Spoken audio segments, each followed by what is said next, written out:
Attorney General Pam Bondi is facing intensifying bipartisan pressure for the calamitous handling of the Epstein files.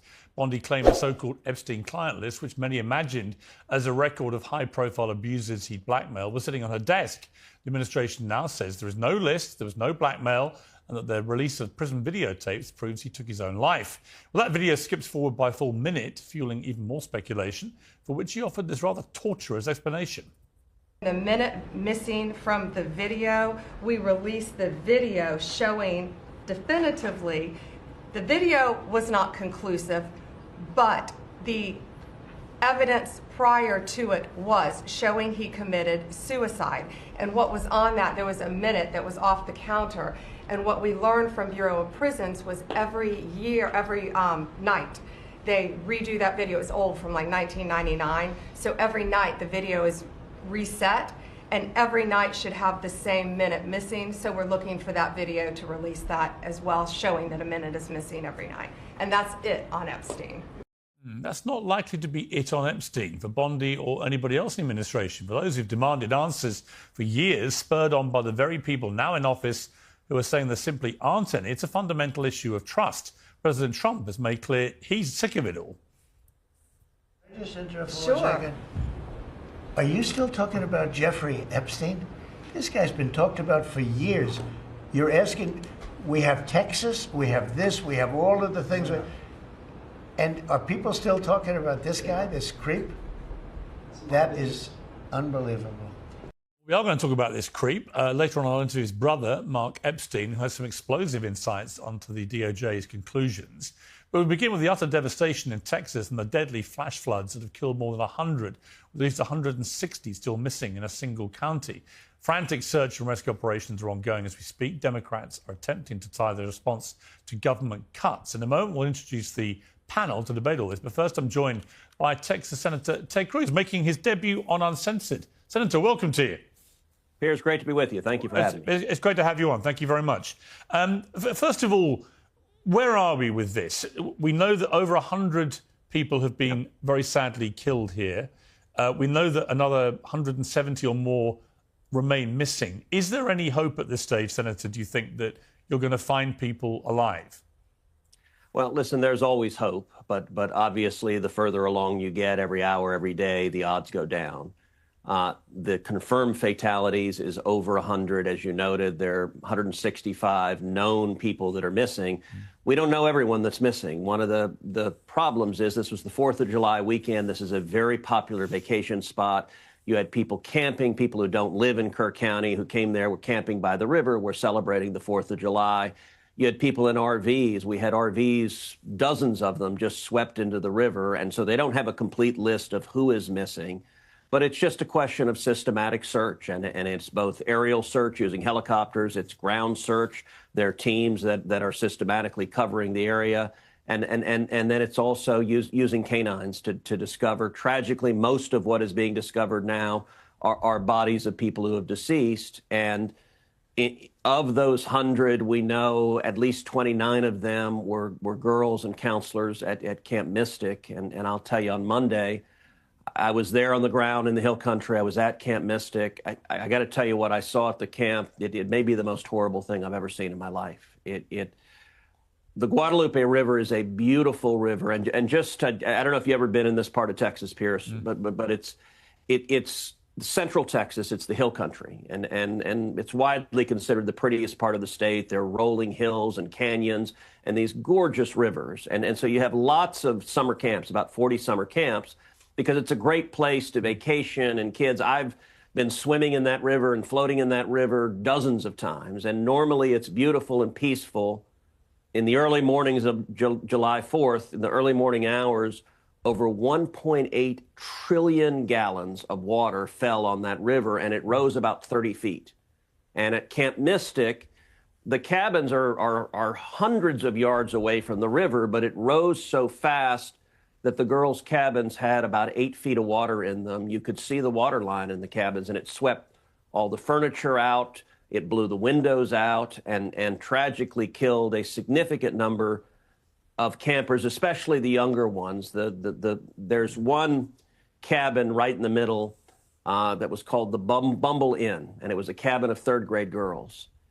And outside that cabin, there are 17 small white Latin crosses in the ground with the names of each of the girls on them. And at this point, every girl in that cabin is either confirmed dead or is missing right now. I'll tell you, two of those little girls go to school with my daughter. Really? One of them lived literally a block away from me in Houston. And so in Texas, our hearts are broken right now. This tragedy, and the entire country, the entire world is watching. It's every parent's nightmare to lose a child in a tragedy like this. And we appreciate the outpouring of love. We appreciate the prayers from across the world for these moms and dads who are grieving with unspeakable pain. It's a desperate story. I've got a daughter of 13, and obviously the first thing you do, you just reflect on if that happened to you, your family, to your friends. Yeah. It is an unimaginable tragedy. Let's just talk about the criticism that's come in, leveled by some Democrats, that this somehow the blame for this can be directly associated to DOGE cuts at the National Weather Service and so on. If you've had 4 days to look at this now, from what you've seen, is there anything to suggest that anything more could have been done? And is there anything to suggest that any of the cuts that have either been made this year or are due to come in later this year, could any of this process have had a negative, detrimental effect, which, if it hadn't happened, could have stopped this tragedy being as bad as it is? Yeah, I don't think there's any evidence that the DOGE cuts had any connection to what happened here. There are obviously and absolutely things that could have been done better, and those are questions we need to be asking right now.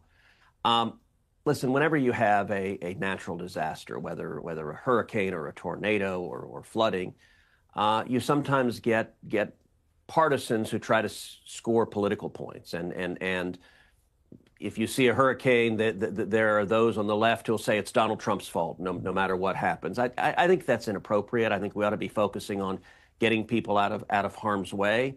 With respect to the DOGE cuts, in this instance, the National Weather Service, number one, predicted this event, put out an emergency alert shortly after 1 a.m., shortly after 4 a.m. So those alerts went out. Number two, the office that had responsibility for this area was based in New Braunfels, which is also in central Texas right there. The night of July 3rd and the morning of July 4th, they were anticipating an extreme weather event. So not only were they fully staffed, but they had 3 additional staff members they brought in to prepare for that. So they had more than ample resources on the ground to deal with it. And in fact, if you look at the National Weather Service union, which has been very critical of the DOGE cuts. They don't like the DOGE cuts. The National Weather Service Union has said publicly those cuts had no impact on hurting the National Weather Service's ability to predict this outcome. And so the union would have every incentive, if they could blame it on the DOGE cuts, to do so, and they're saying it's not. Now, in any natural disaster, there's an order to how things play out. The first priority is search and rescue, just getting people out of harm's way, saving lives. We are reaching the end of that period, but that has been the principal phase we've been in. The next phase is recovery, and rebuilding, that takes months or years. There are homes that have been devastated, billions of dollars. That's going to be an ongoing process. But the third thing that will play out in the next months and years, it is a careful retrospective, examining the precise timeline, what happened, and asking what lessons can be learned, what can we do differently. And I'll say, look, as an obvious matter, if you and I could step in a time machine right now, and we could go back to 2 in the morning on July 4th, we would both run to those cabins and get those little girls out of there. I mean, all of us wish those girls were not in harmed way. And we'd also run to the RV camps where all the people were sitting in RVs by the riverbank and get them out of there and try to help the vulnerable people leave. And so one challenge when an alert goes out at 1 in the morning or 4 in the morning, most people are asleep at 4 in the morning. And so I think it is a very reasonable question to ask, how can we be more effective at getting those alerts where people hear them? And one idea that's been discussed that I think makes a lot of sense is having a system of sirens and alarms along the riverbank. You see that in parts of Texas where tornadoes are prevalent. A tornado, like a flash flood, can occur very quickly, and that alarm can give you minutes to get out of harm's way. I think it makes a lot of sense to look at a similar system here along the Guadalupe River. Yeah, because it seems to me there must be. I've not been to this region. It sounds utterly beautiful. Friends of mine have been there, say it's just a staggeringly beautiful place. But as you say, when a natural disaster like this happens, it happens very, very quickly. I would imagine, I don't know, but I've read reports suggesting a lot of the cell phone coverage can be patchy around there. So if you're getting a text message warning system, that's going to be pretty unreliable. And the siren system, it seemed to me a very logical thing which would have made a big difference. And I guess the question that comes following that train of thought is, why was it not already in place? Yeah, look, I think that is a fair question. You know, I'll say the cell phone coverage, particularly in this part of Texas, is very spotty. Like you, I have 2 teenage daughters, and my girls have been going to camp in Kerr County in the Hill Country for a decade. Actually, my wife Heidi was there picking up our youngest daughter Catherine the week before this happened. She had just finished camp, and you know, immediately when Catherine's 14, I'll tell you, I just hugged her and Caroline when this happened, because you just think, there but for the grace of God go I. That could easily have been our daughters. And I've spent the last several days talking to moms and dads who lost their daughters, and just the agony of that. Not only do you have really lousy cell coverage there, but for the camps, and there are about 40 camps in Kerr County. This is a very popular place for both girls' camps and boys' camps. Almost all the camps make the kids leave their cell phones at home. So the kids, by and large, don't have cell phones, which means you've got only the counselors and a handful of adults that have cell phones. And so we need to have, and I expect at the local level, the state level, and the federal level, I expect we're going to have very serious conversations about how we improve the emergency communication and response, because obviously here we suffered a catastrophic loss of life. Senator, you've been criticised by some that you were on a family holiday in Greece when this happened, and that more than 24 hours after the Guadalupe River burst its banks, you were seen with your wife lining up outside the Parthenon in Greece. And I've seen your explanation. You were on a family holiday. You said you made immediate calls and you made plans to come back as soon as you could. I guess my one question for you, as always, as you know, because you've had this situation before when you were on a family holiday once during a massive storm in Texas and got criticised for not coming back. With hindsight, would you have preferred not to have been photographed queuing up to see the Parthenon? Would it have been a better optic not to have carried on doing holiday things? Listen, in today's world, you always have people engaging in political attacks and throwing rocks, and I think that's unfortunate. I was on a pre-planned family vacation with my wife and daughters. We were already in Europe there when this occurred. You know, I'll tell you, most 4th of Julys, I try to go on vacation with my kids and spend time with my kids. That's the same is true of millions of people. When this crisis occurred, it was horrific, and we were watching the facts unfold. Within hours, I was on the phone with Texas Governor Greg Abbott. I was on the phone with Texas Lieutenant Governor Dan Patrick. I was on the phone with Nim Kidd, who is the head of the Texas Department of Emergency Management. And then I called President Trump. And this was early on as the facts were still unfolding about the flooding. And I told the president, I said, Mr. President, we don't know all the facts yet. We don't know exactly what has happened, but we know this looks bad. This could be very, very bad. There could be a very significant loss of life. And I said, we need to make sure that every federal resource and asset that possible is deployed. And the president said, he said, Ted, anything Texas needs, the answer is yes. And so in the hours that this flooding was unfolding, we had over a dozen helicopters in the air. We had Coast Guard helicopters in the air, National Guard helicopters in the air, and Texas DPS, and we had game wardens. They carried out over 850 high water rescues. And so there was extraordinary heroism. And now we're working hand in hand with families. I was within hours of this talking to parents whose daughters had gone missing. We're working with state and local officials. We're working with FEMA to get federal resources there. And so all of that, if you're halfway around the world, you do it by phone. And then I got on a plane Sunday morning and flew back.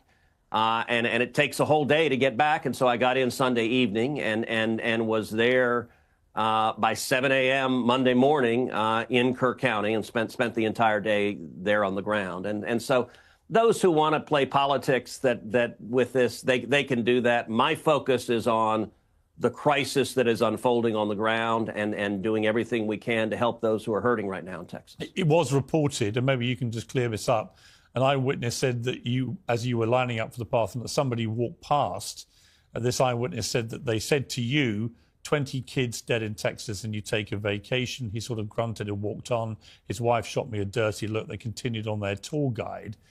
Did that conversation happen?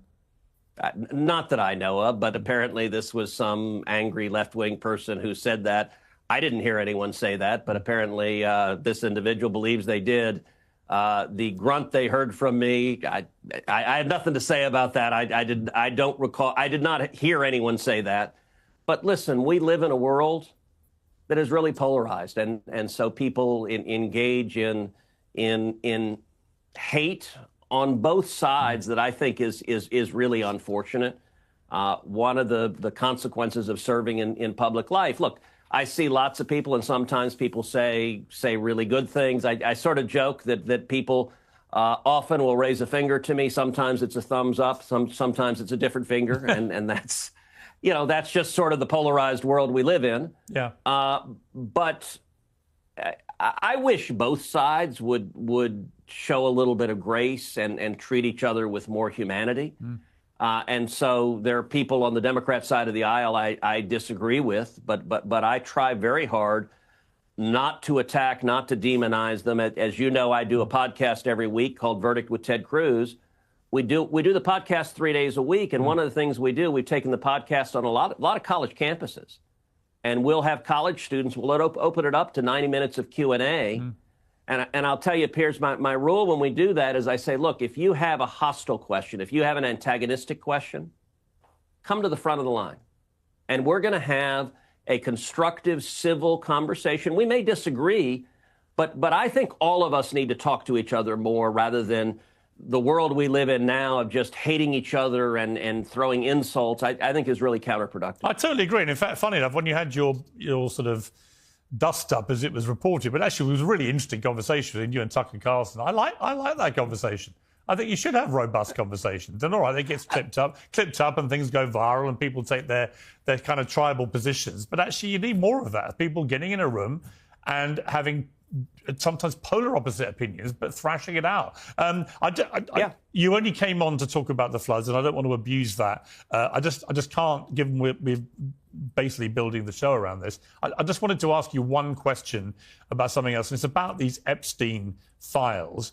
A lot of people very angry that after being led to the water's edge of a belief by the administration there was going to be all this stuff coming out, client lists and so on, accountability, that suddenly it seems the shutters have come down on this. A lot of people, as you know, on the conservative right, and particularly in the MAGA world, very, very upset about this. What's your reaction to it? Now, everybody knows how much I enjoy my tea, and I'm very happy to say that today's show is sponsored by Peak's Pure Fermented Teas. These are not your average brews. They're sourced from 250-year-old wild trees in the Himalayan foothills, which are untouched by modern farming. No pesticides, no fertilizers, just nature at its best. Pure delivers a full spectrum of prebiotics, probiotics, and postbiotics, just like the fermented foods found in longevity hotspots. It comes in crystal form, so there's no messing around. Just dissolve, sip, and feel the difference. It's trusted by health experts, including Casey Means and Dr. Mark Hyman. There's teas for all occasions, and they all support your gut health, metabolism, and cellular renewal. The next time you put the kettle on, ask yourself, is my tea working as hard as me? Peak's Pure Fermented Teas, for the gut of a Brit and the longevity of a Himalayan monk. Get 20% off for life, plus a free frother and glass beaker with the Pure Bundle. Visit peaklife.com/Piers. That's Peak, Pique, life.com. facebook.com/Piers. Look, I want them to release everything, and I've called on that for a long time. I've called on that during the previous administration. The Biden administration did not release these materials. I've called on this administration to release these materials. I think Jeffrey Epstein was a sexual predator. I think he targeted and abused young girls.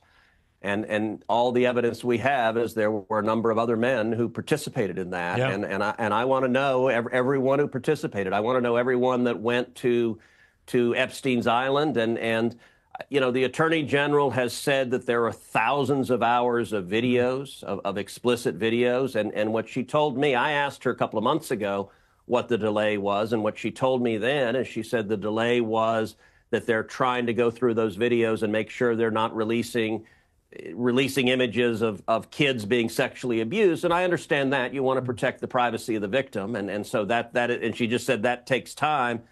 I think they should release every adult who was culpable and responsible. I think the public should know, and I think they should be criminally prosecuted. I completely agree. Senator Cruz, great to have you on Uncensored for the first time. Don't leave us alone next time. All right, terrific. Thanks, And please send all our very best wishes. I'm here in London to everybody involved in this terrible tragedy. I love Texas and Texan people, and it's a really unspeakable tragedy, and our hearts go out to all of you. Thank you. Thanks very much. Well, I'm joined on the panel now by Natalie Winters, the White House correspondent for Steve Bannon's War Room, commentator and YouTube host Brian Tyler Cohen, streamer and political commentator Destiny, and Ben Ferguson, the co-host of The Verdict with Ted Cruz. Well, let me start with you, Ben, given that you work with Senator Cruz a lot. It was great to have him make his uncensored debut, and obviously we focused mainly on the floods. But what he said at the end there was really interesting, I felt, about the Epstein files, because this is raging away. You know, the administration having got everybody very excited. You know, I had one of the administration on Uncensored, Alina had. But let's remind people what she told me literally like 2-3 months ago. It is incredibly disturbing. We have flight logs, we have information, names that will come out. Is it going to be shocking?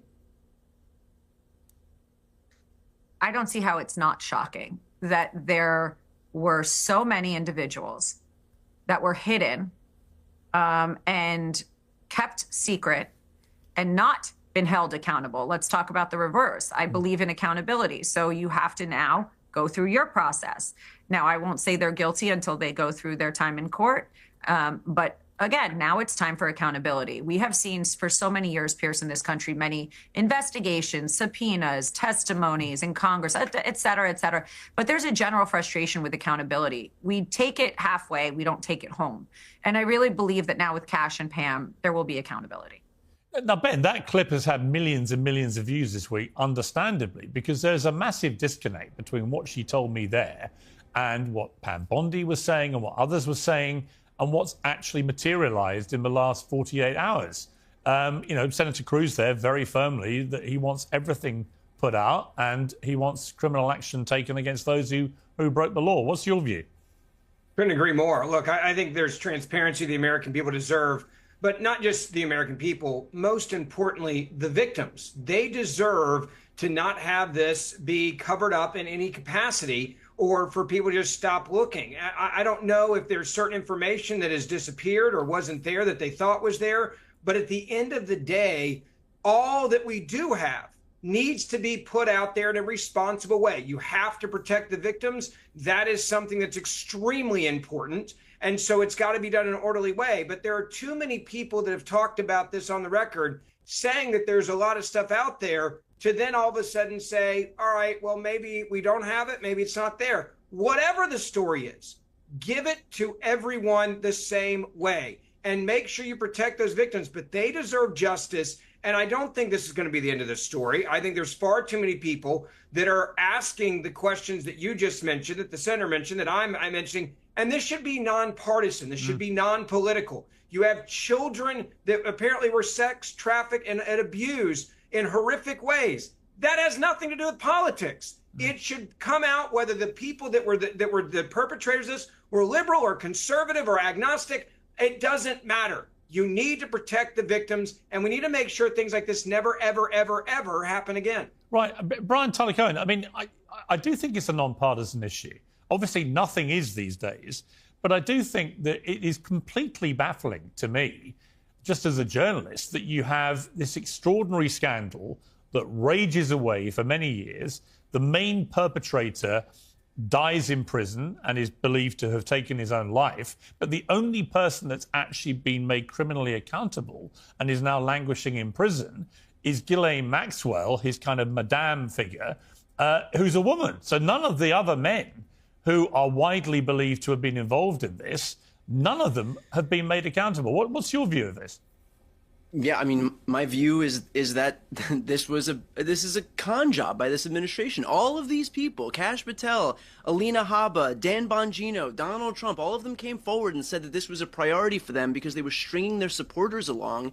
And then the moment they get into power, here we are in a situation where the whole thing is just closed and we have no further information on this. And yet, you know, look, I think it would be fools to be surprised. I mean, this is a guy, Jeffrey Epstein, who Trump himself palled around with for years. This is a guy who Epstein himself called his closest friend for 10 years. He also kicked him out of his club. This is a guy who Jeffrey Epstein said was his closest friend for 10 years. This is a guy who Donald Trump appointed as his Secretary of Labor, Alex Acosta, who handed him a sweetheart deal, a non-prosecution agreement where he was out of prison 6 out of 7 days a week. So, you know, look, Trump can say what he wants on the campaign trail in the lead up when he needs to get everybody's votes and pander to the base. But at the end of the day, he's the guy in charge. And suddenly the about face from everybody in his administration, the buck falls to one person. It's not Alina Habba or Carolyn Levitt or Dan Bongino or Kash Patel. It's Trump himself. Right. I mean, Natalie, the interesting thing in terms of the timeline here is that when Elon Musk fell out pretty spectacularly and suddenly with Donald Trump, one of the things he posted on his X platform was, you know, bombshell. The biggest bombshell is that Trump's in the Epstein files, right? And that was only a few weeks ago. And since then, there seems to have been a concerted effort for this story to just go away. Now, these two things may be completely unconnected. There may be nothing more to it other than Trump obviously was seen around Epstein. They clearly were very friendly for a while. I think he used his plane several times. I don't think that's in dispute. But there does seem to be a weird timeline here of Elon Musk saying that publicly and everything getting shut down a few weeks later. Am I reading too much into this? Well, look, I think this is very quickly approaching, I mean, we've already passed debacle territory, but just outright grift, and that's probably not something that you would expect me to say, but this is just absolutely reprehensible. I think if you look at what really the MAGA base, the people who elected President Trump, what their sort of concerns have been these past few months is that the administration is not moving fast enough, right? They're not content with the press releases and the tweets. They want to see prison sentences and actual accountability for people that they believe committed crimes. Now, we've hit the point where we're not even getting the press releases or the strongly worded letters. We're getting weird, undated, unnamed memos being released over holiday weekends to legacy media outlets trying to bury it in Axios instead of working with all the new media outlets that the White House, you know, pumped and talked so openly and heavily about being in and around the White House. I mean, this is a bedrock issue. I know, I agree, it's nonpartisan, it's non-political to want to get justice for the victims, but I also think that this is something that is both hyper-partisan and hyper-political, because what Jeffrey Epstein was doing, whether it's a foreign intel operation or domestic aside or joint operation, has direct ramifications in probably the policies that we've seen being rolled out, whether through blackmail indirectly or directly through a lot of the political leaders in this nation. I would just say, as someone who has been on shows, co-hosted with a lot of the people, the clips that we've played of people who have called out Jeffrey Epstein for years and made millions of dollars off of it, it is absolutely reprehensible and it is a complete grift. And you have now, in their words, probably become the deep state. If you're going to run cover for this and you think that the MAGA audience is dumb enough to not, I don't know, be able to go back 2 months and see the comments you were making on Fox News, we need to get this right. I don't even know if I have faith in Pam Bondi anymore, but this is a really, really concerning moment for MAGA. Yeah, I mean, Destiny, it is fascinating to see how a lot of the most diehard Trump supporters in the kind of podcast, YouTube, influencer world, they've turned pretty vengefully against him and the administration over this. What do you make of it? So here's the reality. The reality is, I keep hearing people like Joe Rogan saying the conspiracy theorists ended up being right about everything. They weren't. They were wrong about basically every single thing. There was no massive election fraud. There were no mass deaths from the COVID vaccine. There is no evidence that it was manufactured in a laboratory. There is no evidence that Jeffrey Epstein was murdered by somebody. The reality is every single thing I said is true, and I will debate you on any platform over that. So please stop. Please stop. You're saying wasn't true. You have no idea what you're. You have no idea. Well, hang on, Destiny, hang on, Destiny, hang on. Please stop. Hang on, Destiny. Let me finish my point. Excuse me. Let me finish my point. The problem is that the problem is that you guys spent so much time spreading these conspiracies that when you finally wound up, sir, I don't even know if you know. Do you even believe that viruses and germs are real? I'm not actually sure. Please stop. I do. The problem is that conservatives spent all this time. Conservatives spent all this time. Conservatives spent all. Well, if you want to bring me on your show, I'll talk about it anytime, anywhere. Okay. Conservatives spent all this time. I don't insult my audience with stupid Well, comments. hang on. Let me jump in. Let me just jump in on this point. Excuse me. Can I wait? Hold on. Wait. Destiny. Destiny. Let me wait. Well, you made a series of statements there about. And I'm almost done with like one sentence. All right. Conservatives spent all this time with all these conspiracies, and then as soon as they got into office and they no longer had a deep state to blame, all of a sudden there was no election fraud evidence. There was no evidence about Hunter Biden being conspiratorial, with Ukraine or Russia. There was no evidence of Epstein being murdered, and that's what's happened. Okay. They are now the deep state. They have every part of the government under control, and they have no evidence for any of their claims. But here's the problem. And that's it. Here's the problem. You've made a series of statements there alleging that all these things are pure conspiracy theories and there's no evidence for it. And yet it is widely now accepted that actually it is more likely than not that the coronavirus, COVID-19, was started in that lab. That is now widely accepted. That's not a conspiracy theory. It's not. It is. It began as a conspiracy theory. I promise you, there is no scientific evidence. There is no compelling intelligence community evidence that is the case. So you think, Destiny, to be clear, away all the samples. Hang on. You've had your say. Let me have mine. Let me finish my sentence. No, here's the thing, Destiny. You think it's literally a conspiracy theory that COVID-19, which was originally said to have started in a wet market 1 mile from the Wuhan Institute of Virology, where it later transpired they were testing new coronaviruses. You think it is more likely it started with a bat in the wet market next door than it started in the lab where they're literally testing new coronaviruses? You think that's a mad conspiracy? Because I would say the mad conspiracy is that it's the bat a mile away. I'm gonna go with the wet market that was 30 minutes away in a densely populated city where all of the first cases started. It's less than a mile away. Sponsored by the Chinese Communist Party. I'm just curious. 30 minutes away. Chinese Communist Party. Sir, you are an absolute idiot. I can't believe you say that. No, are they like? Is it like when you do your shows like brought to you by the Chinese Communist Party? Just to be clear. It's funny that you say. It's funny that you say Communist Party, right? Just to be clear, the residents of Kerr County for the floods that we were just discussing rejected utilizing ARPA funds for years to put up. It's so funny. Ted Cruz talked about an emergency siren system. They didn't want to use money from the Biden administration because of all of these crazy conspiracies that you guys spread about things like COVID, because they thought if they accepted the money, the transcripts are public. The transcripts are public, sir. I'm sorry, hold on. Are you telling me they didn't say that? Are you telling me they didn't say that? We're kicking your ass and you made up something to try to go back and use kids that have died in a tragedy to cover the fact that you cannot defend your Wuhan point of view because it's made out of Chinese communist propaganda. I think everyone watching can see that now. And I think you realize you stepped in it and you said something that wasn't true. And everyone that has a brain on this panel is calling you out for it because it was such a stupid thing to say. I'm sorry that happened to you, but you don't use kids dying in a flood to try to cover for your dumbass comment. Oh, my God. Oh, my goodness. By the way, I want to bring the others in. I want to bring the others in too. Hang on. Don't all shout at once. So everybody can see who's running from it, okay? Don't all shout at once. Let me bring Brian back in here. You see, this is the interesting thing, I think, Brian. I read what Joe Rogan put out about conspiracy theories. He was really saying, what he was saying was, don't just dismiss them all out of hand, was his real theme about this. Because a lot of things that are alleged to be conspiracy theories, and the COVID lab one is a classic example where that began as being something that could get people cancelled if they even dared suggest it, and is now, the US CIA believes that a research-related origin in Wuhan in the lab is more likely than the theory it came from animals. So the CIA now believe that. So it's no longer a conspiracy theory. But Brian, I think it goes to a wider point, is that take the Epstein story, right? I don't know whether he took his life or was murdered or whatever. It seems that most people who've looked at this professionally believe he took his life. But there's this weird video with the missing minute and Pam Bondi's torturous explanation for what that may be about.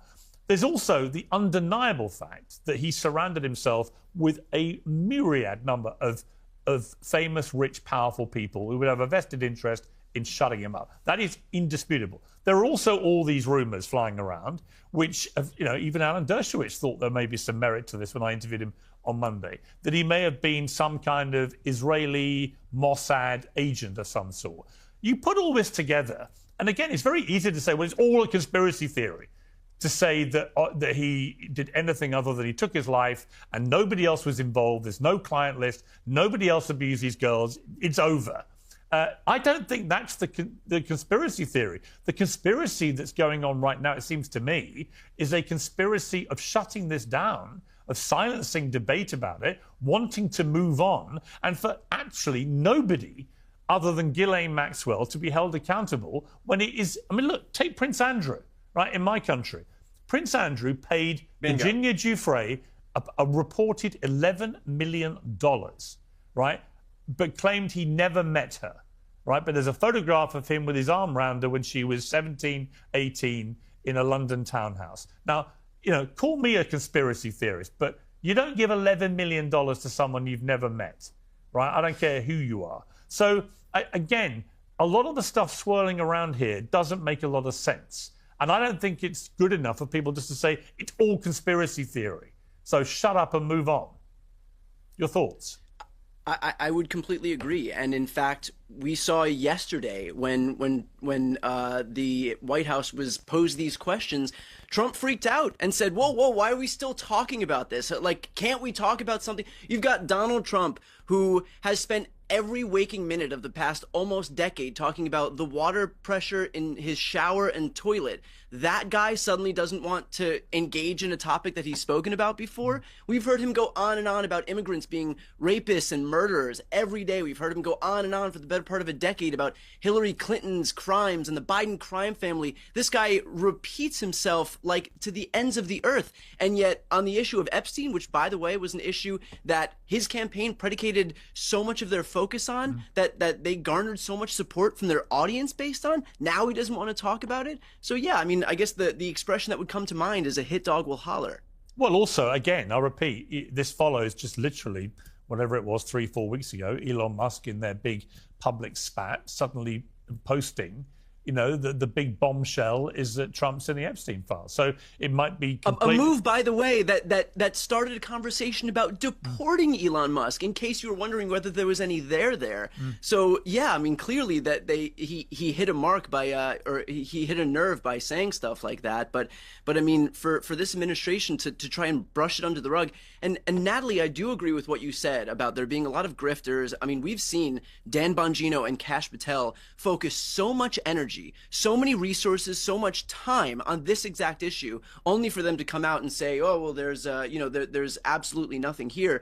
But I would also caution, Natalie, to not put the onus, because I've been seeing this more and more on the right, to not put all of the responsibility on Pam Bondi. Pam Bondi is an appendage of Donald Trump. She is not calling the shots. Nobody in this administration is calling the shots. This entire cabinet, this entire White House exists to serve Donald Trump. They exist to basically be extensions of Trump himself, and no one will ever act independently of him. And so if accountability is really what you're looking for here, and I'm going to give you the benefit of the doubt and assume that this is all being done in good faith, then let's not delude ourselves into thinking that Pam Bondi is the final word, or that the buck stops with her, when the buck always stops with Donald Trump. I'm sure that there's merit to that. Let me come to you, Natalie, because Elon Musk has also suggested that Steve Bannon, that you work with, obviously, is in the Epstein files too. What can you say about that?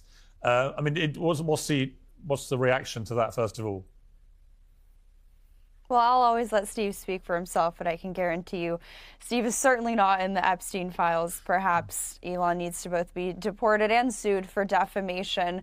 But look, I think, you know, in a rare moment, I probably actually agree with Brian. I think that was why the Trump administration wanted to prioritize transparency, at least in their rhetoric, right? From the first days, they wanted the American people to be able to decide on all of this. And I think that sort of compounded with what they were trying to do, right, with the new media initiative, bringing in these other voices to try to, I think, go away from just having legacy media outlets dominate certain narratives or sort of setting the parameters for what stories are of interest to the American people.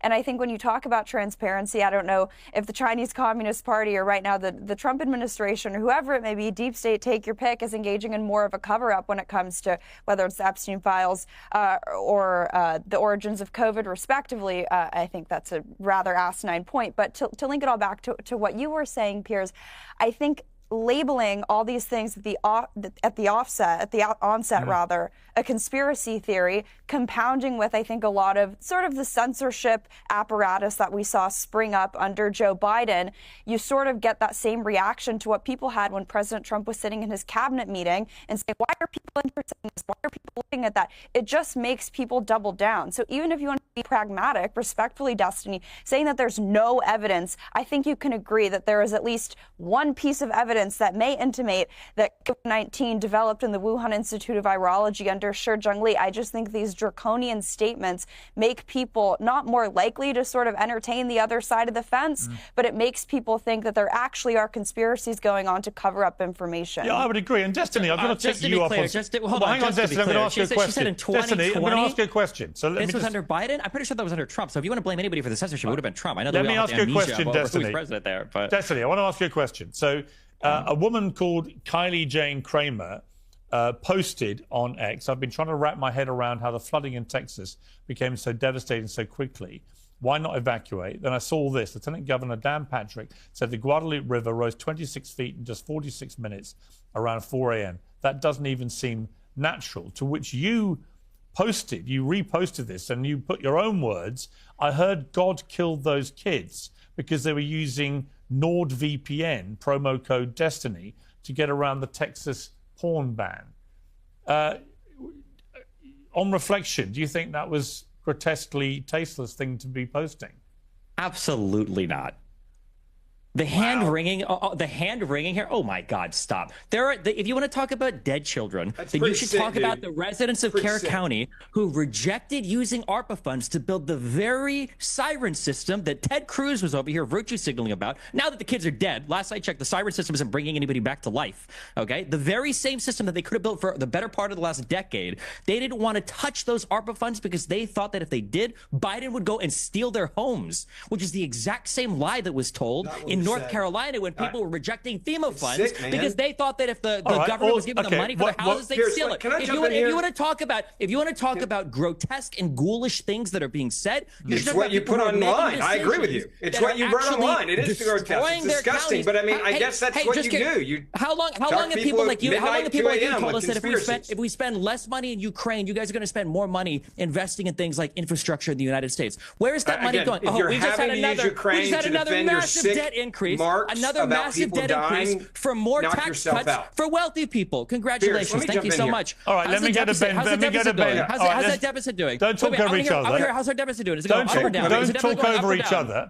But just to be clear, Destiny, you don't... No answers. Just to be clear, Destiny... I'm going to talk... Please stop talking. I'm not going to sit here and argue about jokes when these guys are spreading lies that are leading to the actual destruction of these... Oh, except you guys do when it happens in L.A., when it's about the wildfires. You guys make jokes when politicians are getting killed in Minnesota. Go look at my ex account. Just the rest of your party is? Just the rest of your party is? Don't talk over each other because we can't hear you. All right, yeah, okay. All right, but Destiny, just to be clear... Destiny, just to be clear, you don't regret posting, I heard God kill those kids... Because they were using NordVPN to get around the Texas porn ban. While you allow the very same misinformation to spread on this program that leads to people not putting up siren systems, okay, because they think that Biden is going to go steal their homes. That wasn't my question. I think it is absolutely insane. Wasn't my question. I think it's insane that you want to go and hand-wring liberals over jokes that are not even half as crazy as some of the things these conservatives say. Okay, but just to be clear, you don't regret doing it. There's no tweet like that out there. Okay, just to be clear, Destiny, absolutely not. Just to be clear, you don't regret posting it. No, absolutely. Okay, Ben Ferguson. Piers, a couple of things here that I think there's proper information that should get out there. This is an area that I go to often. It's an area that I've taken my kids dozens and dozens of times. It's a very small rural community. When it rains there, there's always flooding because there's a lot of rock in the ground and the water doesn't absorb in the ground. So you have flash floodings that happen very quickly. I've been there when this happens. This was a once in a lifetime 100-year flood. If you want to know about the funding for the system, it's an extremely small community and the price tag for it is very, very big compared to the tax base that they have in this small community. It is not because of the Matt Boone stuff this guy's talking about. That is not why the community decided 6 years ago to not do it, even though they wanted to. It was a cost issue. What's going to happen now is you're going to have state funds and federal funds, and that system will happen. But go back to this once in a lifetime flood that took place. No one could have prepared or thought this was going to happen. People bought homes on a river where there was constant flooding, where they're built high enough up that flooding has never gotten there before in the history of their lifetime. So this is a tragedy that took place. And by the way, this is personal because I know people who lost children. There are funerals that are taking place. Just to be clear, you're saying that there aren't talking about the funeral for a second? You're saying let him finish, like 15 times. So you're saying there are no citizens saying that they don't want to use the American Rescue Plan funds. They didn't want to use that money because they thought Biden would take their homes. I'm going to go back to what I said. That transcript doesn't exist. Can you let Ben finish, given he was talking about the funerals of dead children? I have friends whose kids Please let him finish what he was saying. He doesn't care. As long as he admits he doesn't give a fuck about the dead kids. That's okay. You know what, Destiny? You don't give a fuck about the dead kids, do you? Admit it. I do. Because you thought it was funny. You thought it was funny. I'm not the one voting to take money away from these things. You thought it was funny to go on X and talk about, I heard God killed those kids because they weren't using a NordVPN to get around the Texas porn ban. That is disgusting. You're the one using dead children in a grotesque manner. So let me just lay that down for the record. Just to be clear, let me lay it down as well. How many people did my joke kill? No, it's just disgustingly tasteless. Exactly. You're a sick man. And then how many kids died because there's no siren system because people like this guy over here made up the lie that Biden was going to steal your homes if you accept the American Rescue Plan. If you accept American Rescue Plan money.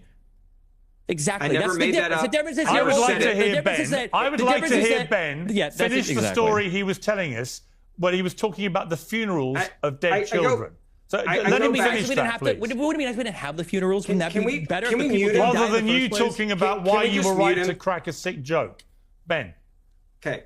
I go back to the point here. This flood did not ask if you were liberal or conservative, rich or poor, black or white, or anything else in between.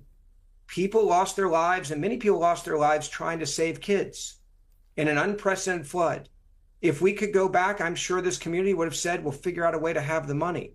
You're dealing with an area that has a lot of volunteer first responders and firefighters. Can I finish, please? Like, maybe you'll learn something and not be such a tool. You just lie. You don't live there. You don't know. You've never been there. I've been there. I've talked to people. You don't know anybody that died in this flood.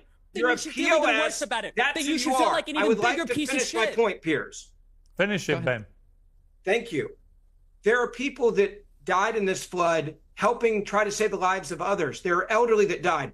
I know people that lost children in this flood. They would love to go back and have a different warning system. By the way, we don't know if the warning system would have changed anything at all. The warnings came out early. Unfortunately, there's spotty cell phone there. Everyone's talked about this. I'm sure there's people in the community that wish they would have maybe done something different in the past. Hindsight's 2020. But to say that the community decided not to do this because of some insane theory you've come up with, which is not true or based in fact. It was based on a small rural community with not a lot of tax base and a very expensive price tag for something. And for you to sit here and to somehow decide that this is a place to say something so sick. I'm assuming you don't have kids. I have 6-year-old and 8-year-old kids. If you talk to parents that are planning their child's funerals are happening tomorrow and the next day here in Houston, I think you would have a little bit of a soul and a heart for them. But instead, you're out here putting this crap out there. And it's really sad. I hope you get help. Let me bring in Brian. Brian, I want to talk just about a wider point connected to what Destiny posted, for which he shows no regret at all, which is entirely his choice. But I can say my feelings, which I have. You know, a former appointee to a Houston city board said that Camp Mystic, where most of these poor young girls were at the time, was white-only, conservative and Christian, said Sade Perkins, a former member of the Houston Food Insecurity Board, said in a TikTok video. So take a look. I know I'm probably going to get canceled for this, but Camp Mystic is a whites-only girls Christian camp. They don't even have a token Asian. They don't have a token black person. If this were a group of Hispanic girls out there, this would not be getting this type of coverage that they're getting. No one would give a f***. And all these white people, the parents of these little girls, would be saying things like they need to be deported. Now, A, I think that's completely untrue, what she said. B, it's completely disgusting to say that in the aftermath of this when these poor girls, many of them are still missing, presumed dead. But then there's a paediatrician called Dr. Christina B. Probst, who's been fired after posting on social media. She's a paediatrician, this woman. May all visitors, children, non-MAGA voters and pets be safe and dry. Kerr County MAGA voted to get FEMA. They deny climate change. May they get what they voted for. Bless their hearts. And my question, Brian, putting that together with what Destiny posted, which again, for the record, I thought was disgusting, Destiny, I've told you. You can defend it as much as you like, but it was just a sick, awful thing to post. And if you had any humanity about you, you would delete it. But that's entirely your decision. But Brian, I've seen this on the other side too. I've seen this during the Biden administration when terrible things happen, that there's a race for people to get political, to play a race card or play this card or play that card, or just show a shocking inhumanity. And it's the very worst of society when that happens. What do we do about this? I think it's fueled by social media. People wouldn't be able to get the audience for this kind of thing without TikTok, without Facebook, without X and so on. But it's a sick thing that this goes on when these terrible tragedies happen. Look, I obviously can't speak for what some random person on the internet tweeted about Camp Mystic. All I can say is look, I try to have some sense of the fact that there are as many Republicans in California as there are in Texas, and there are as many Democrats in Texas as there are in major big blue bastions. And so I try to, focus on that and recognize that a lot of these people are, a lot of these people are fighting against the same system that I would be fighting against. And I would, obviously not attack folks in Texas. But I would point out that, Ben said that these storms aren't partisan, and that we have to try. I can't remember what Ben said, but the reality is that while the wildfires were raging in California, Ben and Ted had a podcast where they just attacked where they attacked Governor Newsom and Karen Bass, and that was while the fires were still raging. And so, spare us the grandstanding and the virtue signaling about how this stuff doesn't get partisan.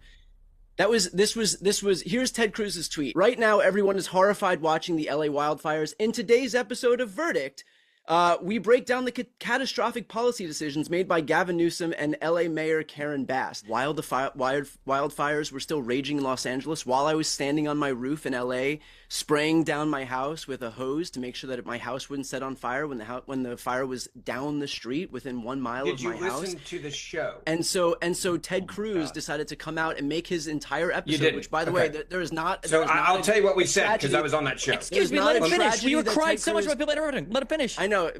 Ben is arguing for Destiny. You said we did a show. You're putting words in our mouth of something we didn't say. I read the tweet verbatim. That's did what I did. Did you listen to the show? No, I didn't. So I'll tell you what we did. Did you watch the Lifetime movie? Did you see the documentary? What we did was we talked about the decisions that were made There's not a situation where Ted Cruz will not. Well, let Ben say what he thinks he said. Let's listen to Ben. I'll redo the show in a very quick form. What we talked about were the decisions that were made with underbrush not being cleared out and the massive warnings that were coming. We also talked about what the fire chief said about those warnings. We talked about the lack of water pressure. We talked about them cleaning up some of the holding tanks. We talked about also the fact that there were certain things that were done to save fish over having the ability to fight these types of fires and everything that went into it. We talked about the decisions that were made that then made for a poor response that made you have to be on your roof, as you described it, spraying down because there wasn't adequate decisions that were made with those winds that came through with the underbrush.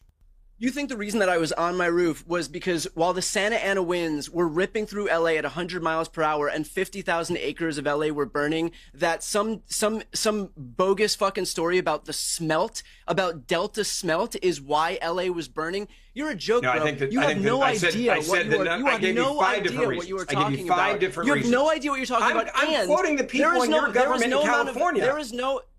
There is no amount of water pressure in the world through these hydrants that are going to be able to put out 50,000 acres of fire. Yes, you did. You're talking about smelt, and you're talking about no water pressure. I didn't say that. If you turn on every hydrant, you know this, you lose water pressure. That's not what I said, by the way.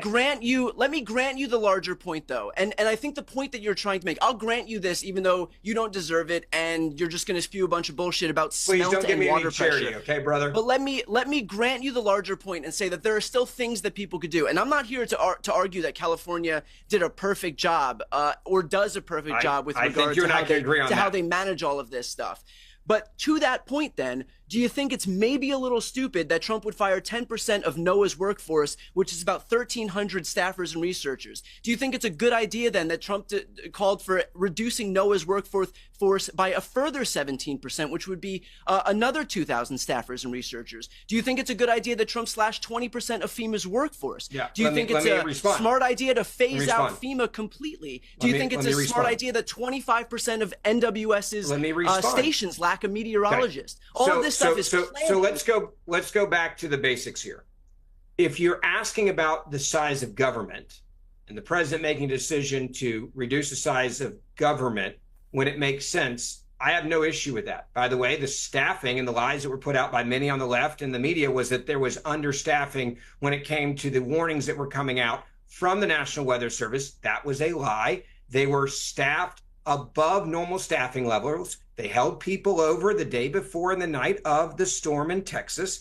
They had double the staff on staff when the storms were hitting. There's a timeline of all the texts that were going out and the warnings that were going out. And so you're acting as if Donald Trump caused a problem with the flood and the response to it in the warning system, which is a lie. When you have double the staff, which is the protocol, by the way, under Obama, under Biden, and under George Bush.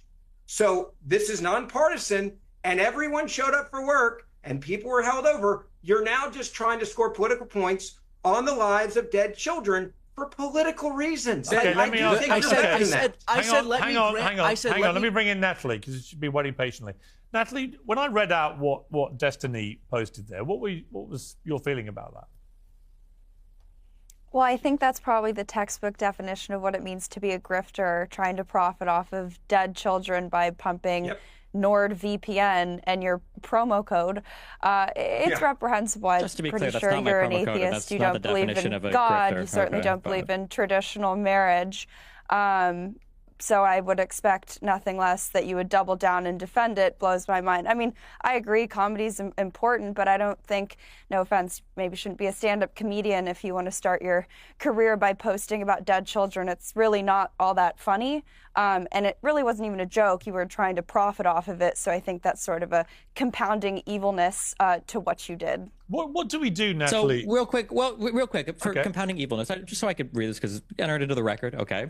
I'm just curious if Ben wants to say, is this quote fake? Okay. So there's hundreds of these quotes. All right. At a county meeting, okay, where the citizens are giving feedback on whether or not they should use the American Rescue Plan funds. All right.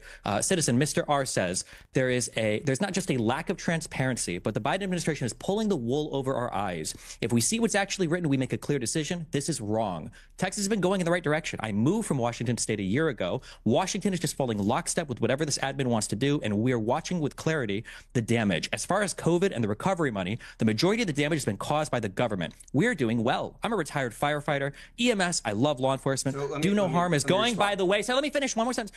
Do no harm is going by the wayside from. We're all familiar with that, and it's heartfelt, but it's going by the wayside for now. What would be money that would go against everything that we believe? Whatever good is in it, I don't want it. Are you telling me that comment and the hundreds of others like it are fake? Can you give me a yes or no before you ramble about whatever irrelevant subject is? Are those comments fake?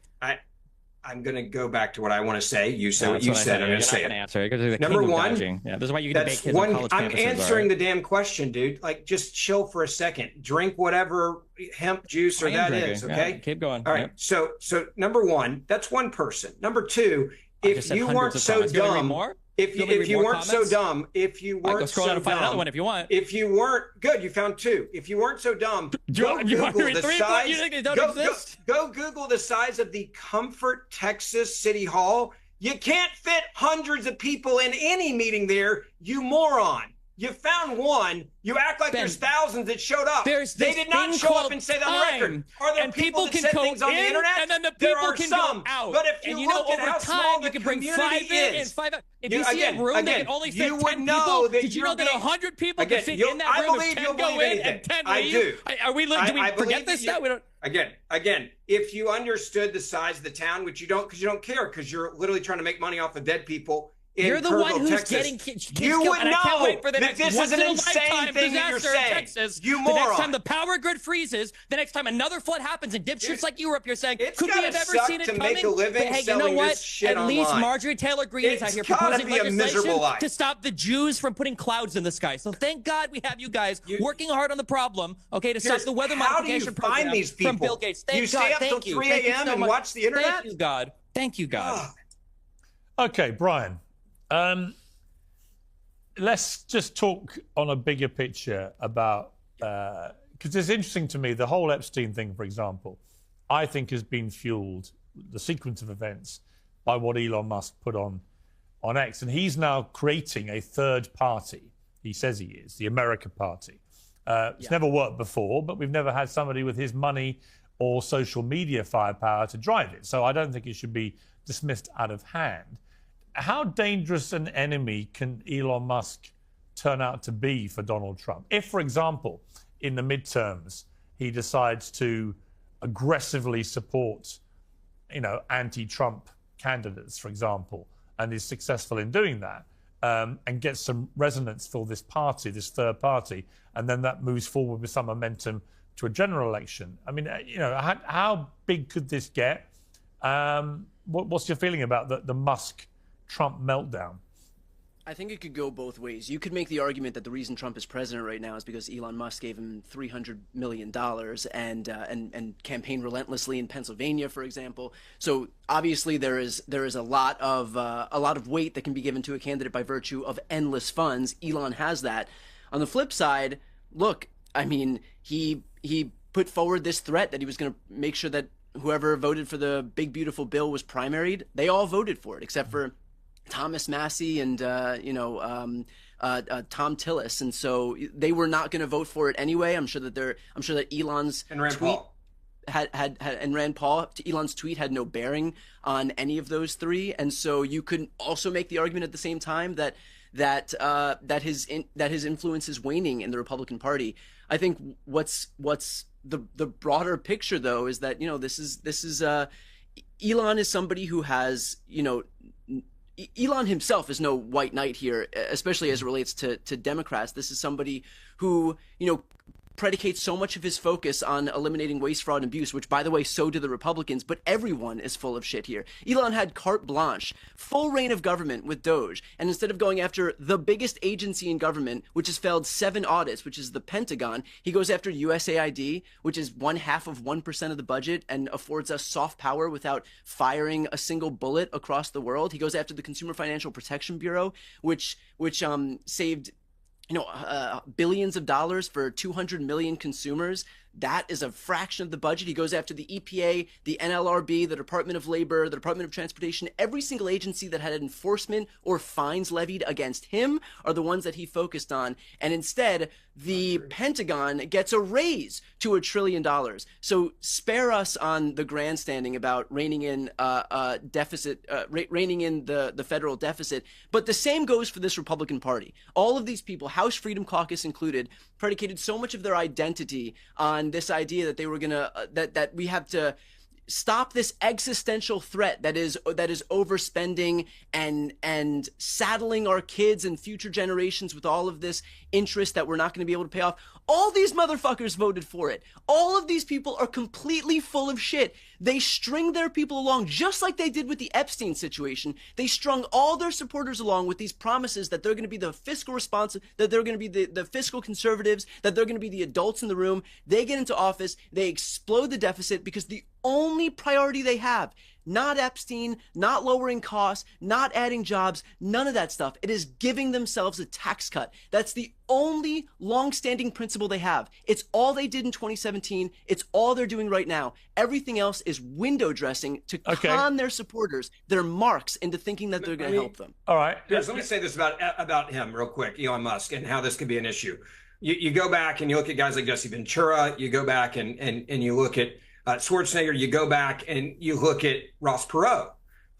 There is a history that when certain individuals see an opportunity and a third party comes about, that you can be a disruptor. If Elon Musk just wants to be a disruptor in the midterm elections, there's no doubt he can pull it off. If he's smart about where he plays, if he tries to play nationwide, I think that would fall apart. But look, there's a tight majority in the House, a tight majority in the Senate. The Senate is leaning more towards the Democrats in the upcoming midterm election. It favors them in the election map and who's up. Yeah, I think Elon Musk, if he wanted to go in there and be a disruptor to Donald Trump, he certainly has the money to do and it. It's not just money. Right. It's not just money, because he also has 200 million followers on his own social media platform. Sure. Right? And I think that played a big part in how Trump won. I think he got a lot of people to, on a daily basis, Elon Musk was all in on Trump. Yeah, but at the end of the day, I think Elon Musk is a really smart guy. I've spent time with him, interviewed him. I think he's probably going to look at this and say, hey, I want to rein in some of these things. I want you to hold true the Republican Party to what you claimed you were going to do, going back to the point that was just made a moment ago by the guest. He wants to make sure that the people that he helped get this power continue to do the right thing more often than they go and do other things. And so this is that shot across the bow. Yeah, I understand why he's doing it. It does concern me that you end up blowing up the entire thing and the progress you made. We'll have to see how it plays out. Destiny, is there anything intrinsically wrong in the concept of a third party? Would it help break the kind of, very long-running, intransigent nature of the American political system? I mean, with most people, the math problem is that if you create a third party, all you're doing is siphoning votes off from another party that you're more likely to agree with. But Elon might have a special advantage because in 10 or 15 years, it's projected that 50 to 100,000 of his children could vote for him in an election. So maybe that'll swing things a different way, That is a funny joke, Destiny. You've got it in you. Natalie. Well, if the Republicans have it their way, if all those kids are in Texas, who knows how many will be gone to natural disasters that could have never been, prevented or screened for or anything else. So there you go. I'll make it offensive. You know what I felt about the debate part of that was what Senator Cruz told me. I thought was a good way of describing it. He said, look, actually, probably the big problem here, the only thing that might have made any difference is if more people had been able to heed an alarm faster, it might have saved some lives because it happened so fast and was so devastating. And the truth is, it's in an area with patchy cell phone. A lot of people wouldn't have got the messages. And had they had a siren system, it might have saved some lives. I imagine they will now all get siren systems. And Piers, can I ask you a question on that point? Yeah. And that is, like, look, notwithstanding the fact that Republicans have spent so much money handing themselves a tax cut, but ICE now has a bigger military, a bigger budget than the IDF, than Brazil's military, than Netherlands military, than Italy's military. If ICE was a military unto itself, it would have the 16th biggest budget in the world. And so think about all of the things that we can do you want to talk about America first? Think about all the things we could do in this country. Like, I don't know, giving a warning system to these folks in rural Texas, for example, who could really benefit from that. But I don't think, Brian, hang on. Let me finish my sentence. Instead of fucking brown people, I don't think they're mutually exclusive. A country like the United States of America is way bigger than Brazil, bro. Hang on, Ben. Is the #1 superpower in the world, right? The idea you can't do 2 things at once, or 10 things at once, or 100 things at once is nuts. Of course, Excuse me, why is Ben saying that's the same? The Republicans have spent the last 5 years telling us that. You can't spend money in Ukraine, you have to spend it here. You can't spend money on food stamps, you have to spend it on your American people. Every time it comes to cutting programs, you would understand every what single the point time is. it comes so I to can cutting explain that programs, to you, if you guys are okay with cutting class some programs, but you never want to spend any money on anything else. Will you admit that? Will you admit that the budget is out of control and that Trump did absolutely nothing shocking. Will you admit that? Will you admit that the budget is out of control and Trump did that? He failed completely. How long have you and I been doing TV together? A long time. How many times have I complained about government spending? I know. Listen to what I'm saying. Government spending. It's Donald Trump. Your party has a moral failing You're a that they're psychopath allocating budget appropriately. You're talking about trying to find kids in Texas while you've got horses galloping across MacArthur Park, paid for by the federal government, Donald Trump's federal government. Well, you admit that they failed in controlling the budget. 20 million illegal immigrants. I'm in favor of getting out 20 million illegal immigrants. Controlling the budget? Did they fail at controlling the budget? We wouldn't have to spend all that damn money. We wouldn't have to spend all that money if you guys would have secured the border. Do you know something? You know the truth? Do you know the truth? You won't even answer the question. Do you know the truth from across the pond, if I may raise a hand?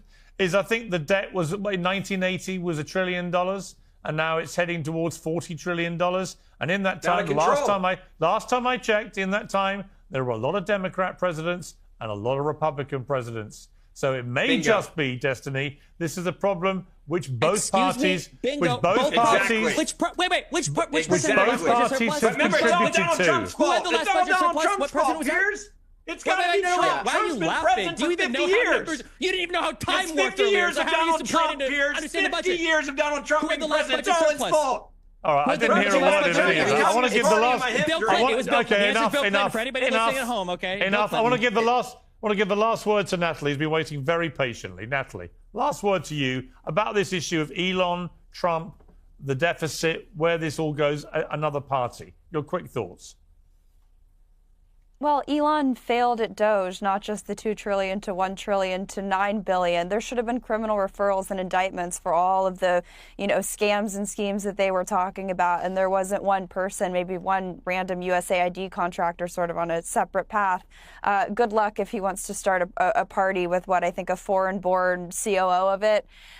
He might be getting deported imminently, so it'll be tough running the America Party from South Africa. Okay, on that note, we will leave it. I'm going to go and have my ears treated by an emergency medic. But thank you all very much. I appreciate it. Thanks, Piers. Well, joining me on the phone now is Mark Epstein, Jeffrey Epstein's brother. Mark, good to have you back on Uncensored. Thank you. Good to be here. If I could, we spoke about a year ago. If I could just ask you, first of all, your reaction to the Trump administration effectively saying it's now shutting down any ongoing investigation into the Epstein files, as they put it. What is your reaction to that? Well, I've never really been that much involved with or cared about the Epstein files as far as the charges against them. I had nothing to do with that. I wasn't part of it. As I explained last time, my concern is the fact that he was most likely killed in prison.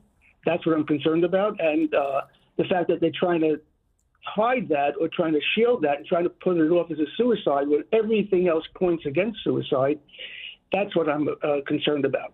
There's been a lot of, every time they say something or do something, like release this video, they're just digging themselves deeper into the hole. It seems like the lies are closing in on them.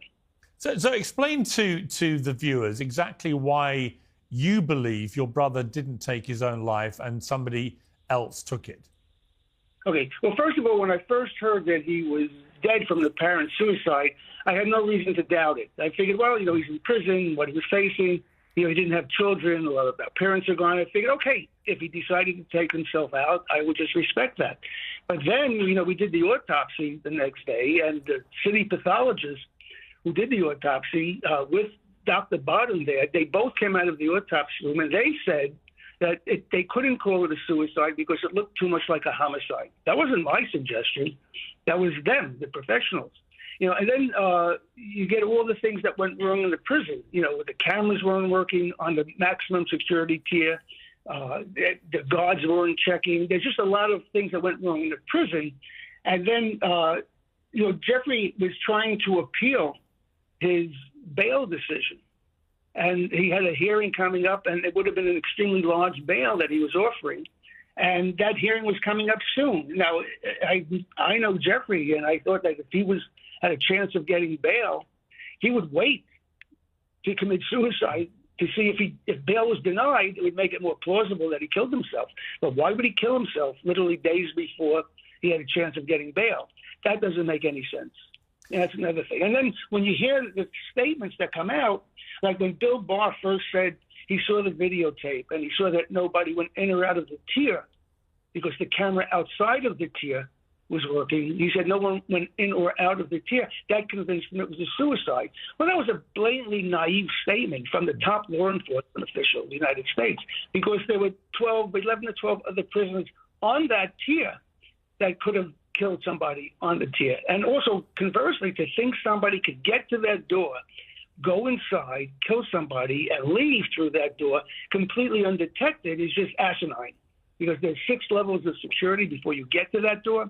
So that, if he was killed, it wasn't by somebody going into the tier and coming out of the tier. It was somebody already on the tier, or he was killed when they locked up the tier at 10 o'clock at night or 10:30 at night the night before.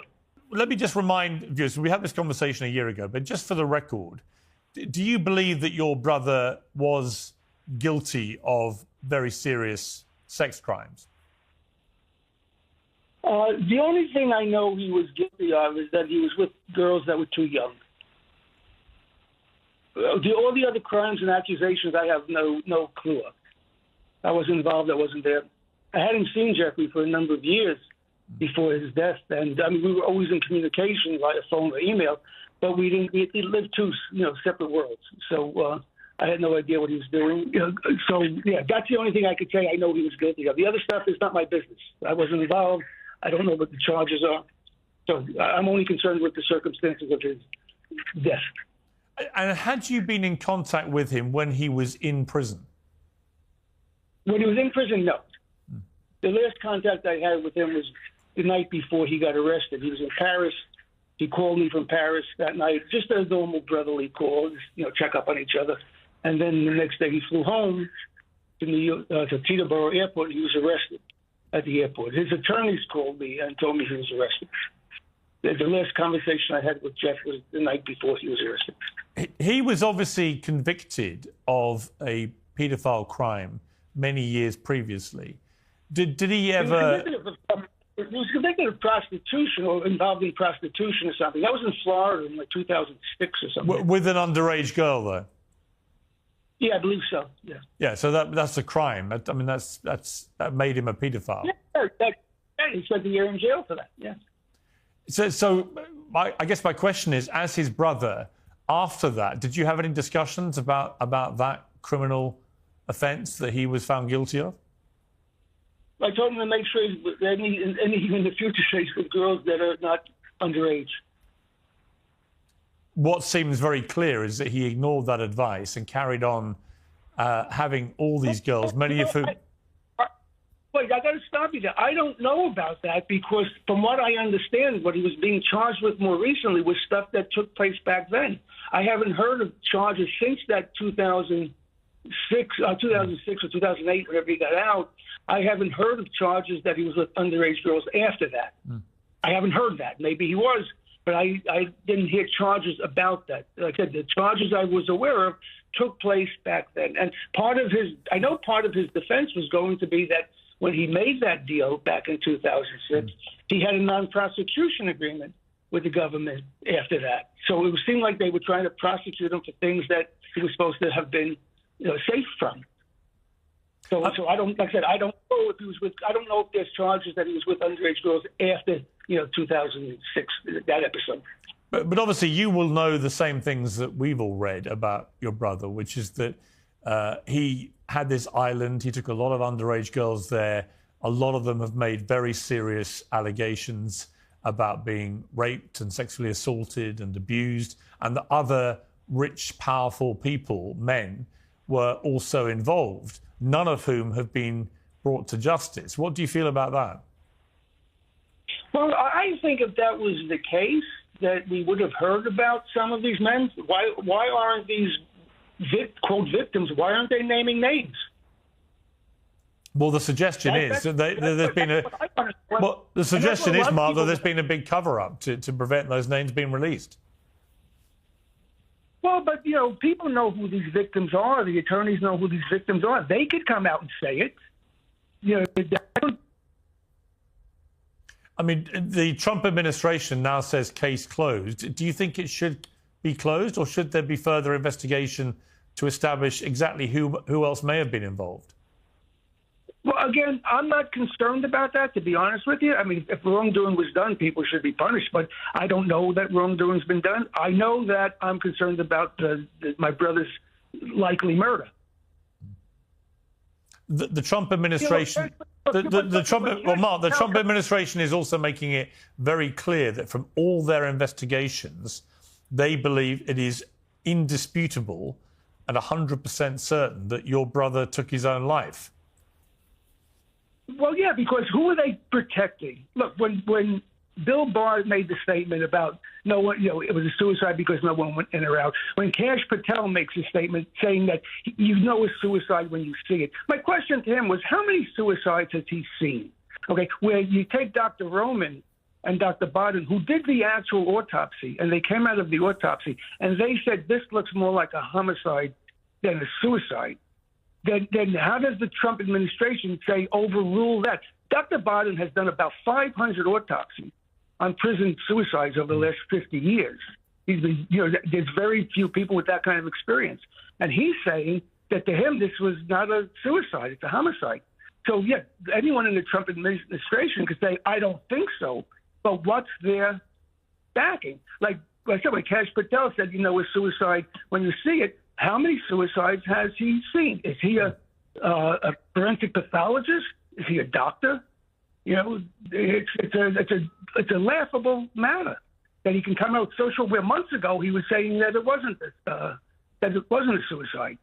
What is your message, Mark, to President Trump? Let me finish. You got Bondi, you got Patel, you got Barr. All of these people work for Trump. Okay, so if they're covering up for somebody, who do you think they might be covering up for? So you think they're covering up for President Trump? People look at all of us. Everybody is looking at little pieces of this and coming up with kind of theories. But people really take the time, because there's a lot of facts, there's a lot of information. People who take the time and really investigate this thoroughly all come to the pretty much conclusion that maybe Trump was behind this. Wow. Maybe Jeff was killed to quiet him. You think President Trump has something to do with Epstein, with your brother being killed? I wouldn't write that off. Because if you look at all of the evidence we have and all of the facts, not opinions, and all of the facts, that wouldn't be something I would dismiss. I mean, that's an extraordinary thing to say, but there is zero evidence that Donald Trump had anything to do with your brother's death. Well, somebody did. And who, again, if you look at it's sort of maybe circumstantial, but if you look at all the people trying to make it look like a suicide, look, they just released a video of the door, up to the tier, and they're trying to make people think that was the door to the cell, showing that nobody went in or out of the cell. The video that was recently released was the door to the tier, the one that Bill Barr referred to. Now, here's an interesting fact. I asked years ago for the videotape from that very camera from 10 o'clock at night, the night before, until noon the morning that he was found. Because that would show who the last people on the tier were when they left and locked up the tier. And it would also show the condition and the circumstances when they took his body off of the tier to the infirmary. I also want to see the video from the infirmary. I haven't been able to get anything. I was initially told that I couldn't get it because it was an active investigation, so I couldn't get access to it. After the investigation was over, I asked again, okay? And I have in writing a letter from the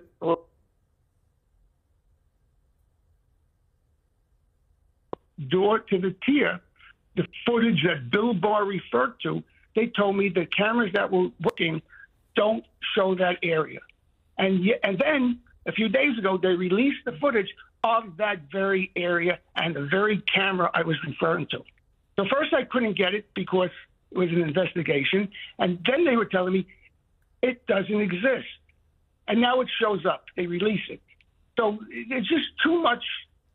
If this was purely a suicide, if this was really a suicide, this would be easy to say that this was a suicide. They wouldn't have to go through all this machinations, all this cover-up, and all this, frankly, bullshit. So what is your message, finally, Mark, what is your message to President Trump? I don't have a message to him.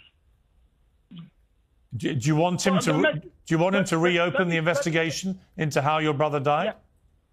Yeah. My message would be, let me give you a list of questions that we can get people to answer under oath, and then we can maybe come to some conclusion. Okay. Mark Epstein, thank you very much indeed for joining me. You're welcome. Bye.